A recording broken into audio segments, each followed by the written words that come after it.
السلام عليكم ورحمة الله وبركاته. ازيكم يا حبايبي، عاملين ايه؟ اللهم صل وسلم وبارك على سيدنا محمد وعلى اله وصحبه وسلم. حبايب قلبي في كل مكان، دعموني باشتراك ولايك عشان يوصلكم كل جديد. ان شاء الله النهاردة هنعمل كده مع بعض جلاش بالمكسرات او بالبقلاوة بالمكسرات. نعملها باللوز بطريقة جديدة جدا. دعموني باشتراك ولايك عشان يوصلكم كل جديد، هتعجبكم يا حبايب قلبي. ويلا ان شاء الله داخلين على رمضان، هنعمل حلويات وهنعمل اكلات مصرية وهنعمل حاجات مضمونة ونجاحها هايل تعجبكم في العزومات في اي حاجة طبعا ما شاء الله. يلا يا حبايب قلبي نبدأ مع بعض كده بالمقادير.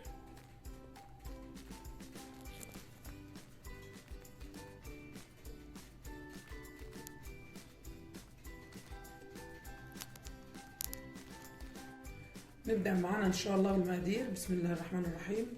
معانا لفة جلاش، اي لفة جلاش او بقلاوة تكون نظيفة.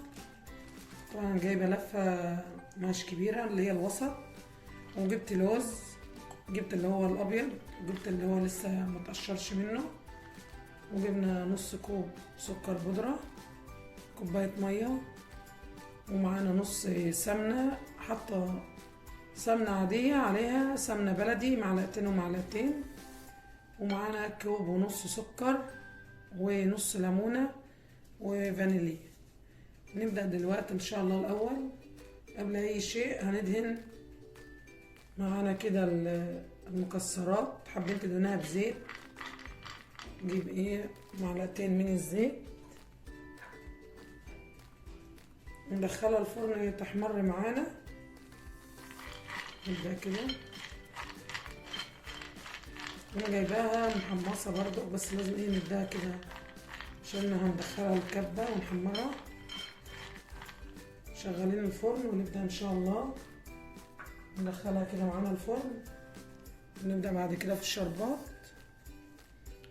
نبدأ في الشربات او السيرم اللي احنا نعمله. كوب ونص من السكر بنفس مقدار الكوباية، نضيف عليهم كده كوباية المية، ننزل عليهم بالنص الليمونة. حابين تضيفوا عسل مفيش اي مشكلة، احنا مبنحركش الشربات خالص عشان يدينا كده ميبقاش مسكر زيادة عن اللزوم. نبدأ بنص المعلقة اللي هي الفانيليا، ده كيس فانيليا مش صغير. نبدأ كده نرفعهم على النار، ونبدأ ان شاء الله معانا كده في البقلاوة. طبعا احنا دلوقتي بدأنا نحضر معانا كده لفة الجلاش معانا. جيبي نوعية نضيفة عشان تبقي عارفة تعملها يطلع معاكي مظبوط. نبدأ كده نفتح لها بالراحة. حضرين معانا طبعا الشربات بتعمل والمكسرات في الفرن. نبدأ نفتحها كده بالراحة معانا. نبدأ كده ان شاء الله ناخد معانا، بس نخلي بالنا برضك وهي تركينه بحرارة المطبخ. طبعا ده الحجم الوسط كده. نبدأ نشوف معانا المكسرات، نغطيه تاني كده ونشوف المكسرات اللي احنا ما تسيبوهوش معاكم ايه مكشوف ولا حاجة، لازم تكونوا مغطيينه كده. المكسرات معانا حمرناها، شفتوا التحميص بتاعها كويس ازاي. نبدأ نتركها كده تبرد معانا ونحضر الكبة. نبدأ ننزل بيها بقى ايه كلها كده في الكبة معانا عشان نفرمها فرم ناعم كده. بعد ما فرمناها كده فرم ناعم، انا مش عايزه انعمها للدرجه اللي هي يعني لازم كده نحس بالمكسرات معانا في الاكل. نبدأ كده ننزلها كلها. بنحضر معانا بقى نضيف كده السكر. طبعا نص كوب كده من السكر البودرة. لو كده نقلبه تقليب كويس لما الكتل دي كلها. مقدرش انخله، انا حباه يبقى كده، لان هضيف عليه معلقتين من العسل بس يمسك معانا المكسرات. نضيف معلقة من العسل كده كبيرة،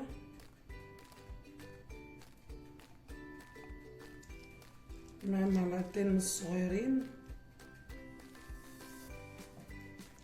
نبدأ نقلبها كده معانا. نبدأ كده بتقليب مكسرات مع السكر البودرة مع العسل لما نلاقيها كلها بقت ايه معانا تشكيلة واحدة كده متماسكة. نفضل نقلب لما كل ده يبقى معانا كده. كده بدأ معانا كل السكر يختفي، وشفت بقى طلع اللون والريحة خيال. نبدأ كده ان شاء الله نجهز معانا الجلاش كده ونفرده بقى، ندهنه معانا بالزبدة. نبدأ نجهز معانا كده طرف من الجلاش. انا ضفت 2. نحضر معانا كده السمنة او الزبدة على حسب ما انتوا بتحبوا بقى. الطرف اللي انتوا هتعملوا منه، لان احنا طبعا في الاخر في اللف بنقيس طرفين بطرفين، بتبقى الواحدة 4 قطع.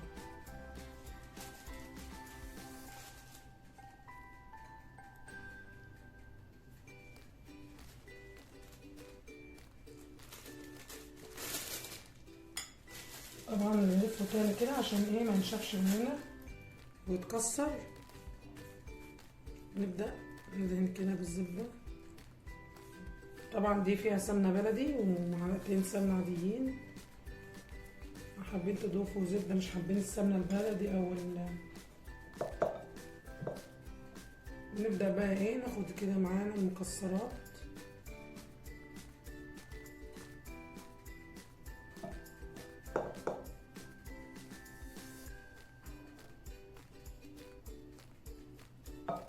نبدأ كده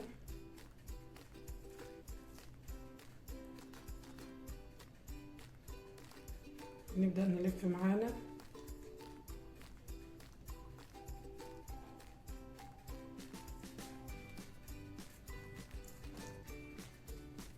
نحضر معانا الصينية اللي احنا هنلف فيها،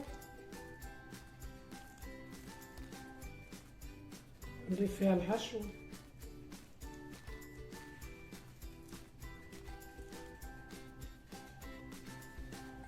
على حسب ما انتوا حابين الحجم، حابينه مثلا كبير صغير رفيع، على حسب ما انتوا حابين الحجم اللي انتوا حابينه. انا الحجم ده شايفاه كويس. هبدأ ان شاء الله اجهز الصينية معاكم. نبدأ كده نجهز الصينية.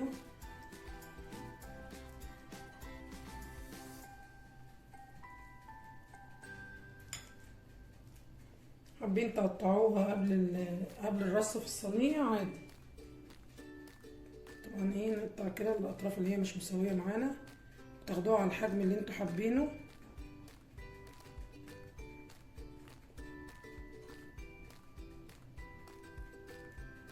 قيمة 70 كده او 7.5. تبدأوا كده تقطعوا معاكم.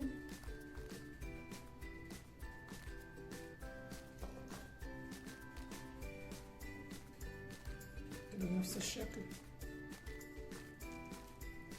نبدأ بقى نرصها معانا كده في الصينية، قطعة جنب التانية.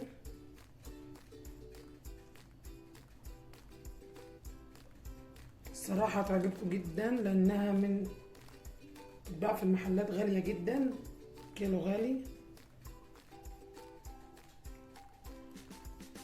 الحرف اللي هو مش مظبوط ده.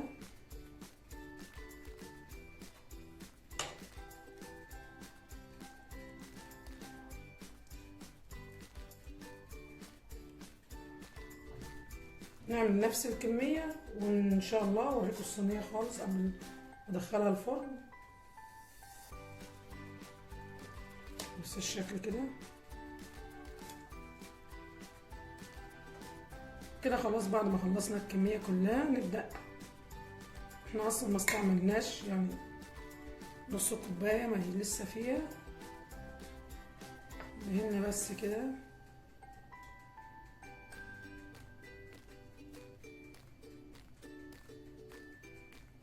نبدأ ندخلها الفرن على درجة حرارة 180 لما تحمر من جميع الأطراف كده وتدينا اللون بتاعها الذهبي الجميل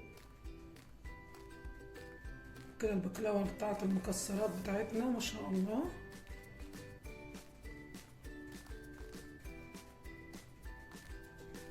نبدأ كده ندخلها الفرن. ايه رأيكم؟ مكسرات معانا ما شاء الله، لا مفرفتة ولا وقع من قلب الحشوة ولا حاجة. ندخلها الفرن وبعد كده نوريها لكم ان شاء الله. كده ما شاء الله بعد ما طلعناها من الفرن هي لسه طبعا سخنة جدا. نبدأ نسقيها معانا كده بالشربات.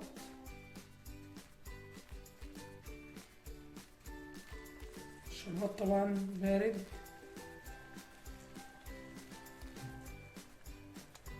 حابين بقى عسل نحلة احسن من الشربات عادي براحتكم، ده اختياري. كده بنتركها لمدة 10 دقايق الشربات كده معانا ونغطي عليها ونبدأ ان شاء الله في التقديم ونوريها لكم ان شاء الله. كده نبدأ ان شاء الله كده نرفعها بقى بعد ما تركناها لمدة 10 دقايق ان شاء الله. ريحتها جميلة جدا واكيد طعمها حكاية. نبدأ نطلعها كده معانا ونرصها رص كويس.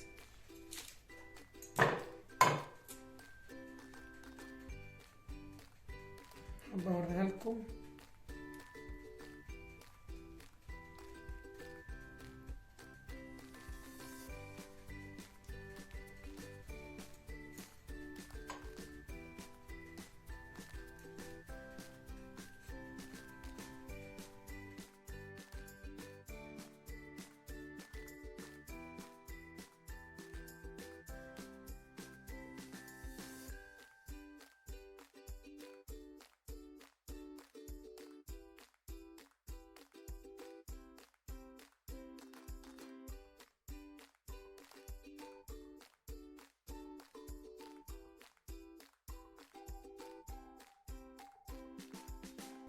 يلا بقى اجرب لكم واحدة شوفوها كده معايا.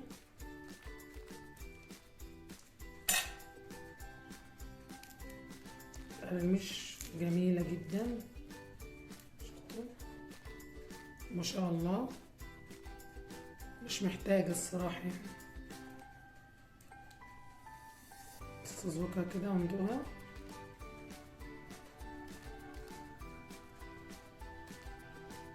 ما شاء الله روعة روعة روعة.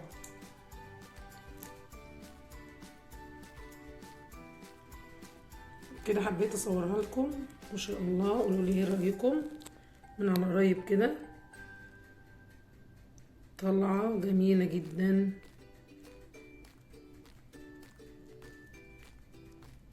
كده يا حبايب قلبي اعملوا اشتراك ولايك عشان يوصلكم كل جديد، وبألف هنا وشفا. السلام عليكم ورحمة الله وبركاته.